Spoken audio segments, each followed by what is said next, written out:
Hello friends, आज की इस वीडियो में आपका स्वागत है। आज हम पढ़ेंगे बेसिक अकाउंटिंग टर्म्स। तो अगर आप कॉमर्स के स्टूडेंट हैं और आप अकाउंट्स पढ़ रहे हैं तो कुछ ऐसी टर्म्स हैं जो कि जानना बहुत ज़रूरी होता है अकाउंटिंग करने के लिए, कॉमर्स पढ़ने के लिए, जो कि आपको आगे जाके बहुत यूज़फुल होगा और ये आपको 1 मार्क्स या 2 मार्क्स में भी आ सकती हैं। तो चलिए स्टार्ट करते हैं। Basic accounting terms. तो हमारी जो अकाउंटिंग टर्म्स हैं उसमें बहुत सारी इंपॉर्टेंट टर्म्स होती हैं। पहली इंपॉर्टेंट टर्म्स हम स्टार्ट करते हैं कैपिटल। कैपिटल क्या होता है? तो जैसे कि यहाँ पे लिखा हुआ है, capital is the amount invested bye proprietor.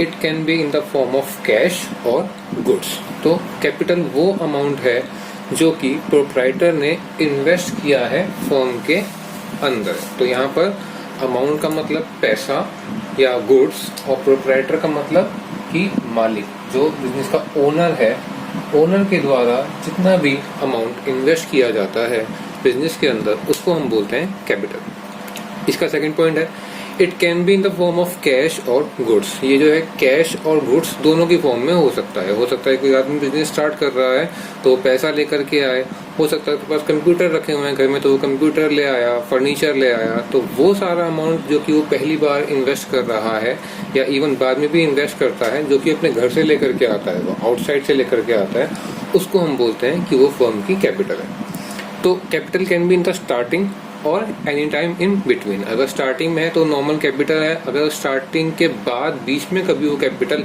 Introduce करी जा रही है हमारे प्रोप्राइटर के द्वारा, तो उसको हम बोलेंगे कि वो एडिशनल कैपिटल है, रहेगी वो भी कैपिटल। चलिए सेकंड टर्म पर आते हैं। सेकंड टर्म है हमारी लायबिलिटी। लायबिलिटी अगर हिंदी में बोले आसान शब्दों में तो देनदारी या उधार। कैपिटल को अगर हम हिंदी में बोलना चाहें तो पूंजी। पूंजी मतलब कि वो पहला अमाउंट जो कि प्रोप्राइटर लगा रहा है। तो लायबिलिटी वो अमाउंट है, अमाउंट दैट फर्म ओस टू आउटसाइडर्स।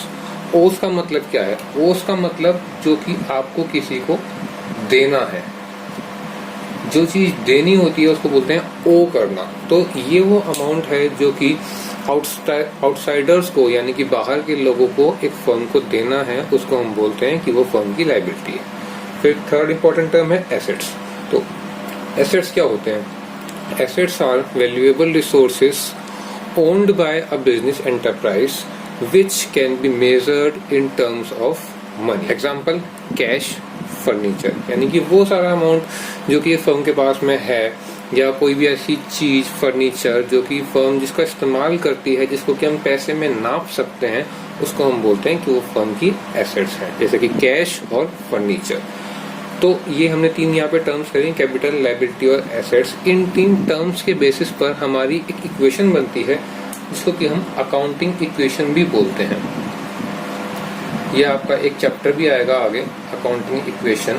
इस अकाउंटिंग इक्वेशन का जो बेस है वो इन्हीं 3 टर्म्स के ऊपर है, जो कि है एसेट्स इक्वल टू में कैपिटल प्लस लायबिलिटी। यानी कि जितनी भी हमारी एसेट्स होती हैं बिजनेस के अंदर, वो जो है वो इक्वल होती हैं कैपिटल और लायबिलिटी के सम के। यानी कि अगर हम कैपिटल और लायबिलिटी दोनों को जोड़ दें तो हमारी एसेट्स आ जाती हैं। इसी इक्वेशन को अगर हम थोड़ा सा आगे पीछे कर दें, मैथ्स आप लोगों ने पढ़ी हुई है, अगर हम इस इक्वेशन में कैपिटल को यहीं पे रहने दें, लायबिलिटी को वहां ले जाएं, तो क्या हो जाएगा? कैपिटल इक्वल टू में एसेट्स माइनस लायबिलिटीज। तो अगर हमें कैपिटल निकालनी है किसी एक गिवन पॉइंट ऑफ टाइम में, जबकि हमको एसेट्स और लायबिलिटी दी हुई है, तो हम एसेट्स में से लायबिलिटी को माइनस करके कैपिटल निकाल सकते हैं। और ऐसे ही लायबिलिटी को अगर हम यहाँ पे रखें, कैपिटल को वहां ले जाएं, तो ये हो जाएगा लायबिलिटी इक्वल टू में एसेट्स माइनस कैपिटल। तो हम लायबिलिटी निकाल सकते हैं अगर हमको एसेट्स और कैपिटल दोनों दिए हुए हैं। तो आपको बस एक ही इक्वेशन याद रखनी है, वो है ये एसेट्स इक्वल टू में कैपिटल प्लस लायबिलिटी। इससे आप बाकी की दोनों इक्वेशंस बना सकते हैं। अब चलते हैं आगे की टर्म्स की ओर। तो चलिए फ्रेंड्स आगे बढ़ते हैं। अगली हमारी टर्म है goods. Fourth term is goods. तो गुड्स क्या होते हैं? Goods are the products in which a business deals. Goods वो प्रोडक्ट्स हैं, वो सामान है जिसमें कि एक बिजनेस डील करता है। Example, TV is a good for Sony and motorcycle is a good for Bajaj. Simple सी बात है कि जब भी हम कोई बिजनेस करते हैं तो हमारा कोई प्रोडक्ट होता है, एक हमारी कोई सर्विस है, कोई हमारा प्रोडक्ट है, तो वो चीज जिसमें हम डील करते हैं, जिसको हम खरीदते हैं, बेचते हैं या बनाते हैं, उसी को हम अपनी फर्म का गुड बोलते हैं। जैसे कि सोनी कंपनी है, वो टीवी बनाती है, तो टीवी एक गुड है सोनी कंपनी के लिए। बजाज एक कंपनी है जो कि मोटरसाइकिल बनाती है, तो जो मोटरसाइकिल है वो प्रोडक्ट है बजाज कंपनी के लिए। फिर हमारी अगली टर्म है परचेज। तो गुड्स को समझना जरूरी था परचेज और सेल को समझने के लिए। परचेज क्या है? इट रेफर्स, अच्छा अब हम अगर नॉर्मली सोचें कि परचेज हमारे जीवन में एक वर्ड आए अगर, तो हमें लगता है कि परचेज का मतलब तुमको आता है, परचेज का मतलब कुछ भी खरीदना। बट अकाउंट्स में परचेज का मतलब अलग हो जाता है। It refers to purchase of goods only, यानी कि वो चीजें जो कि हम जिसमें डील करता है बिजनेस, उसी को अगर हम खरीदें, उसी को परचेज करें, तो जो चीज हमारी बनती है उसको हम डालते हैं परचेजेस के अकाउंट में। हम बोलते हैं हमने परचेजेस करी है। अगर हम नॉर्मली कोई एसेट खरीद रहे हैं तो वो भी परचेज है, लेकिन उसको हम परचेजेस अकाउंट में नहीं डालेंगे, परचेजेस नहीं बोलेंगे, उसको हम बोलेंगे कि हमने एसेट बनाई है। तो यहाँ पर परचेजेस में जब भी हम बात करेंगे अकाउंट में, तो वहाँ पे गुड्स आएंगे, वहाँ पर एसेट्स नहीं आएंगी। फिर अगला है it includes both cash and credit purchase. तो परचेज में चाहे हमने सामान कैश में लिया है, पैसे देकर लिया है, या उधारी में लिया है, क्रेडिट में लिया है, इन दोनों को हम परचेज अकाउंट में ही डालेंगे, दोनों को परचेजेस ही बोलेंगे हम। अब देखिए यहाँ पर इस पॉइंट पे हमें थोड़े से डाउट्स आने स्टार्ट हो जाते हैं कि जो हमारे खर्चे हैं वो किस प्रकार के होते हैं, परचेज क्या है, एसेट खरीद रहे हैं तो वो कौन सा खर्चा है। तो इसलिए हम क्या करते हैं, यहाँ पर हम एक्सपेंडिचर को 3 तरीके से समझ सकते हैं कि जितने भी खर्चे यानी कि एक्सपेंडिचर हमारे बिजनेस में होते हैं तो मेनली 3 प्रकार से होते हैं। यानी कि अगर हमने पैसा खर्च करा तो या तो हमारे गुड्स बनेंगे, यानी कि हमने परचेज किया वो चीज जिसमें कि बिजनेस डील कर रहा है। अगर वो नहीं किया, हमने खर्चा किया, तो कोई एसेट खरीदी होगी, कोई कंप्यूटर खरीदा होगा, कोई टीवी खरीदा होगा, कोई फ्रिज खरीदा होगा हमने कंपनी के लिए। अगर हमने खर्चा किया और ना ही कोई एसेट आई, ना ही हमने गुड्स परचेज किए, तो भी हम खर्चा करते हैं, उसको हम बोलते हैं एक्सपेंस। नॉर्मली एक्सपेंस बोलते हैं। जैसे कि हमने सैलरी पे करी, रेंट पे करा, सैलरी पे करी किसी वर्कर की या रेंट हमने पे करा, तो उससे हमारे पास में कुछ नहीं आया, ना हमारी एसेट बनी, ना हमारे परचेज में कुछ वृद्धि हुई, ना हमारी परचेज इंक्रीज हुई, उससे खाली हमारे खर्चे हुए, पैसा खाली गया, तो उसको हम एक्सपेंस ही कैटेगरी में डाल देते हैं। हाउएवर गुड्स खरीदना भी हमारा एक एक्सपेंस है, बट यहाँ पर इस वाले एक्सपेंस में हमको कोई चीज हासिल होती है फिजिकली, जो कि है हमारे परचेज। जबकि जो दूसरे एक्सपेंस होते हैं इसको हम बोल सकते हैं कि ये सर्विस के एक्सपेंस है, यानी कि इन एक्सपेंस के बदले हमने कुछ सर्विस एक्वायर करी है, सैलरी हमने पे करी है, तो हमने कुछ वर्क एक्वायर किया होगा एक वर्कमैन से, तभी हमने सैलरी उसको दी है। और रेंट हमने पे किया है, तो मतलब हमने किसी जगह का इस्तेमाल किया है, उसकी जगह के इस्तेमाल के बदले हमने रेंट दिया है, तो ये वो एक्सपेंस है जो कि हमने सर्विस के बदले दिए हैं। तो मेनली जो खर्चे हैं वो इस 3 प्रकार से हमारे पास होते हैं फर्म के अंदर। ये चीज आपको आगे जाके बहुत हेल्पफुल होगी जब हम आगे जाके अकाउंटिंग, इक्वेशन और बाकी की चीजें करेंगे। तो अभी इसको समझ लीजिए। अगला है सेल्स। सेल्स क्या होता है? ट्रांसफर ऑफ गुड्स और सर्विसेज टू कस्टमर्स। जब भी हम कोई गुड या सर्विस जो कि हमने बनाई है या हमने ट्रेड करी है उसको ट्रांसफर करते हैं कस्टमर्स को, तो हम बोलते हैं कि सेल्स है। इसमें कोई पेच नहीं है, इसमें कुछ डिफिकल्टी नहीं है, कोई ट्रिक नहीं है, सिंपल सेल्स ही है। इसमें बोथ कैश और क्रेडिट दोनों सेल्स हमारी आती हैं।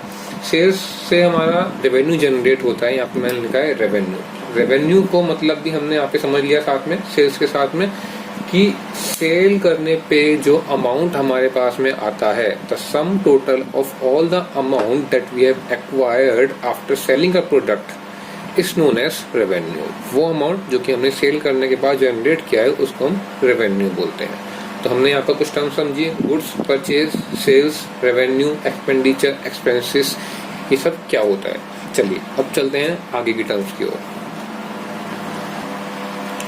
तो चलिए फ्रेंड्स आगे बढ़ते हैं। अगली हमारी टर्म है प्रॉफिट। तो प्रॉफिट क्या होता है? Profit is the excess of total revenue over total expenses.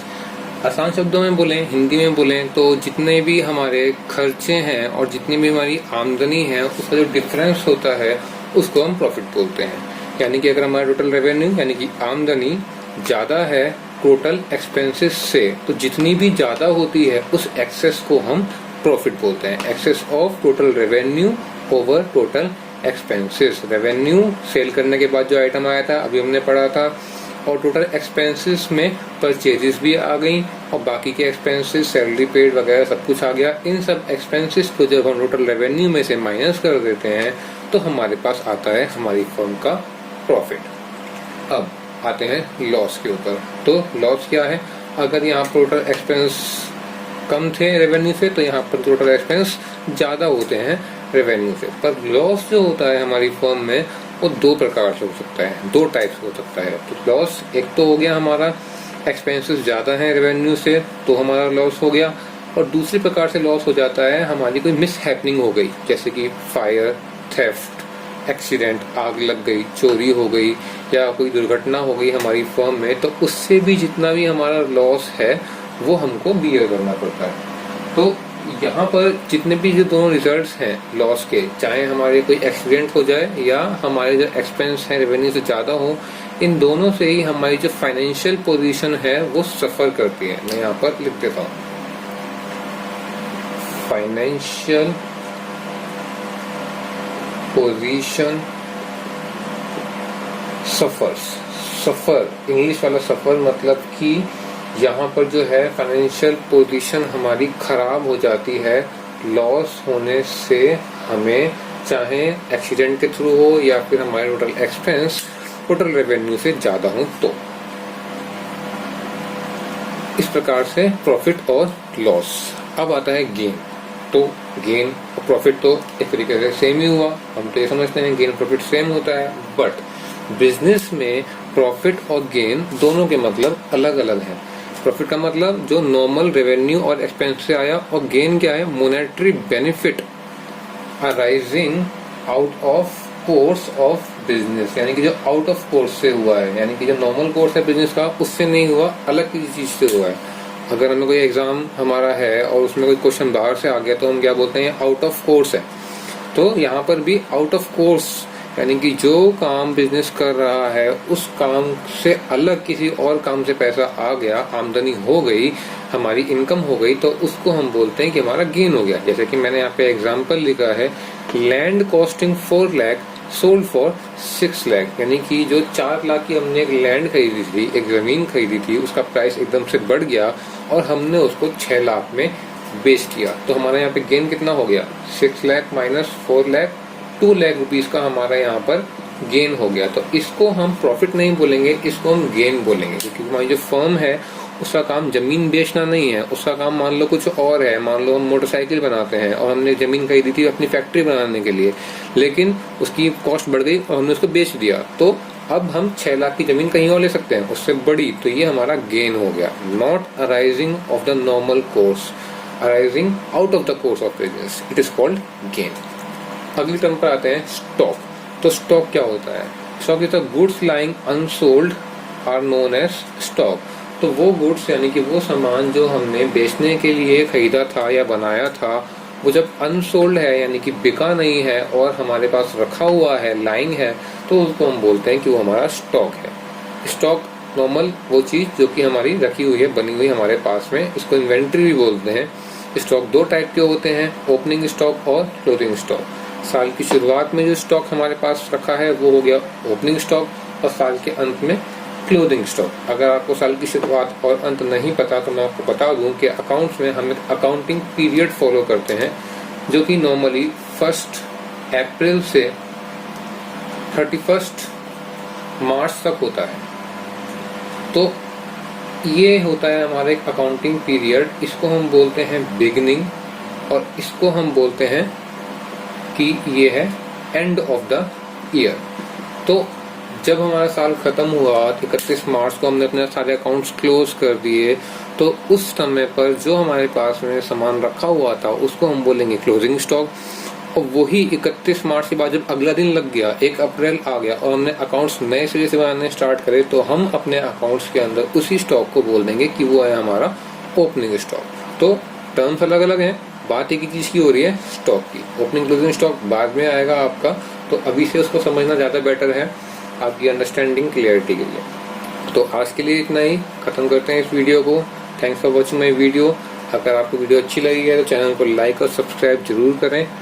मिलते हैं अगली वीडियो में। नमस्ते।